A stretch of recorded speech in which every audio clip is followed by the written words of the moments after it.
ایک بدبخت نے کہا کہ مسلمانوں کو اگر کمزور کرنا ہے تو ان سے 4 چیزیں چھین لی جائیں. 4 چیزیں جب مسلمانوں میں موجود ہیں تو یہ کمزور نہیں ہو سکتے.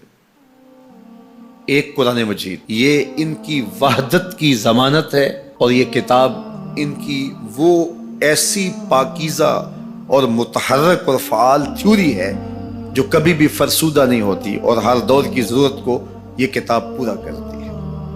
اور یہ اس غیر متبدل کتاب کے ذریعے سے گرے ہوئے بھی اٹھ پڑتے ہیں. تو اس کتاب کو اگر ختم کر دیا جائے تو یہ تسخیر کیے جا سکتے ہیں. دوسری بات، ان سے حج ختم کر دیا جائے. حج ان کی وحدت کی علامت ہے، ان کی شان و شوکت اور شکوہ مسلم کی ضمانت ہے. لہذا حج ختم کر دیا جائے تو ان کو تسخیر کیا جا سکتا ہے. تیسری بات، ان سے جہاد کا خاتمہ کر دیا جائے. جہاد ختم ہو جائے گا تو یہ کمزور ہو جائیں. چوتھی چیز، ان کے سینے سے عشق رسول چھین لیا جائے.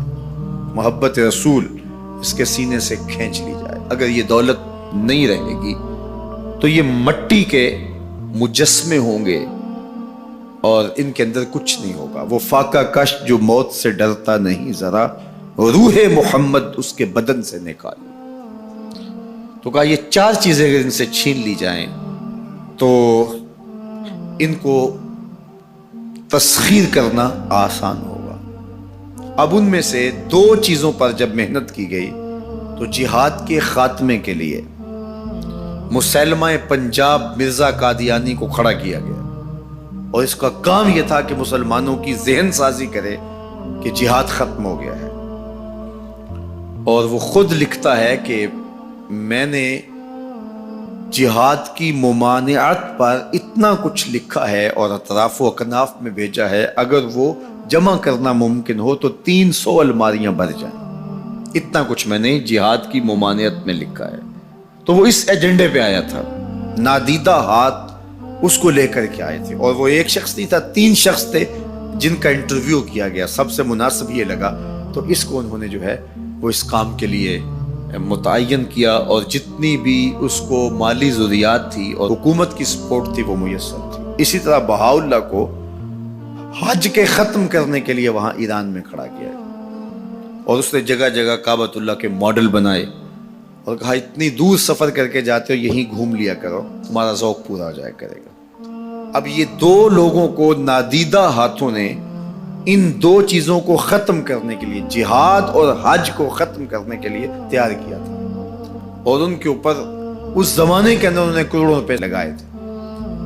اب جب وہ مر بھی گئے ہیں تو ان کے متبعین کو وہ اسی طرح سپورٹ کر رہے ہیں، اس لیے ان کے متبعین جو ہیں وہ موجود ہیں. باقی جس نے بھی ادعائے نبوت کیا پاگل پن کی وجہ سے، یا جو ہے وہ اس کے اندر کوئی صلاحیت تھی تو وہ تکبر میں آ گیا، تو اس پاگل پن کی وجہ سے اس نے اعلان کیا، جب وہ گیا تو سلسلہ ختم ہو گیا. لیکن یہ جو 2 لوگ تھے ان کو باقاعدہ نادیدہ ہاتھوں نے کاشت کیا تھا اور پھر پانی دیا تھا، اور ب یہ کٹ گیا ہے تو نیچے سے ان کی پنیری کو وہ اب بھی جو ہے وہ پانی دے رہے ہیں اور گوڈی کر رہے ہیں، اور مسلمانوں کے اندر رخنہ اندازی کے لیے انہوں نے ہمیشہ ان کو فعال رکھا ہے اور ان کو ہمیشہ وسائل فراہم کر رہے ہیں. اس لیے امت کو ان سے محتاط رہنے کی بہت زیادہ ضرورت ہے، چونکہ یہ نادیدہ ہاتھوں کے مہرے ہیں جو مسلمانوں کو نقصان دینے کے لیے اور ان کے اندر سے ان جذبوں کو ختم کرنے کے لیے جو ہے وہ دن رات کوشاں ہیں، اور مغرب کی جاسوسی اسلامی ممالک سے کر کے جو ہے وہ ان کو فائدہ پہنچاتے ہیں. اور مسلمانوں کے لیے بالخصوص پاکستان کے لیے یہ مرزائی اس قدر خطرناک ہے کہ علامہ اقبال علیہ رحمہ نے اس زمانے میں کہا تھا، ابھی پاکستان بننے جا رہا تھا، آپ نے کہا تھا کہ مرزائی اسلام کے بھی غدار ہیں، پاکستان کے بھی غدار. اور پھر زمانے نے دیکھا، علامہ اقبال علیہ رحمہ تو 1938 میں انتقال کر گئے، لیکن 47 میں پاکستان بنا، تو لوگوں نے دیکھا کہ ان لوگوں نے پاکستان کی مخالفت کی. اور جب پاکستان ٹوٹا، 2 ٹکڑوں میں تقسیم ہوا، تو اس وقت قادیاں میں چراغاں کیا گیا، انہوں نے خوشی کا اظہار کیا. پاکستان ایٹمی طاقت بنا تو وہاں سوگ منایا گیا. اور آج بھی یہ ربوے کے اندر دفن ہوتے ہیں تو امانتاً دفن ہوتے ہیں۔ ان کا یہ مکروہ عقیدہ ہے کہ پاکستان ٹوٹ جائے گا اور ہمیں یہاں سے اٹھا کر کے ہماری گندی لاشوں کو وہاں ربوے سے قادیان کے اندر شفٹ کیا جائے گا۔ یہ پاکستان کی سالمیت پر ہمیشہ خطرہ ہے اور پاکستان کو ہمیشہ نقصان پہنچانے کے درپائے رہتے ہیں، اور ان کی ہمیشہ کوشش ہوتی ہے کہ اس وطن کے اندر امن، طمانینت اور سکون نصیب نہ ہو۔ مسٹر بھٹو نے کہا تھا کہ جو حیثیت امریکہ کے اندر یہودیوں کی ہے وہی حیثیت پاکستان کے اندر مرزائی حاصل کرنا چاہتے ہیں۔ حکومت بھلے کس کی بھی ہو، لیکن یہ پاکستان کے اہم مناصب پر فائز ہو کر کے جو ہے وہ پاکستان کو اپنے کنٹرول اور قابو میں لینا چاہتے ہیں۔ لیکن اللہ بھلا کرے ان لوگوں کا جنہوں نے دن رات کی کاوشوں سے، محنتوں سے آئین کے اندر ان کو غیر مسلم قرار دلوایا۔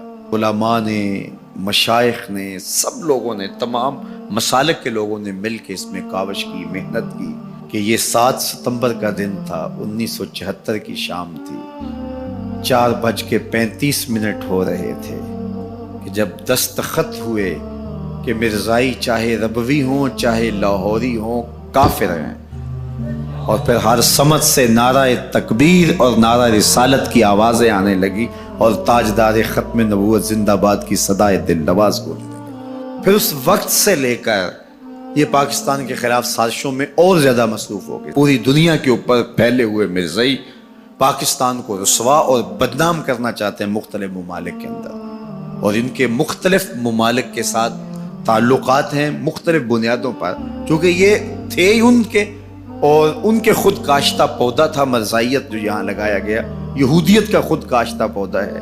لیکن مرزائی یہ نہیں سمجھتے کہ پاکستان یوں ہی نہیں بنا، یہ کسی حادثے کا نتیجہ نہیں تھا، پاکستان محبوب کی نگاہوں کا نتیجہ تھا۔ اللہ کے خاص فضل سے یہ پاکستان مارز وجود میں آیا، اس لیے یہ مٹنے کے لیے بنا ہی نہیں تھا، قیامت تک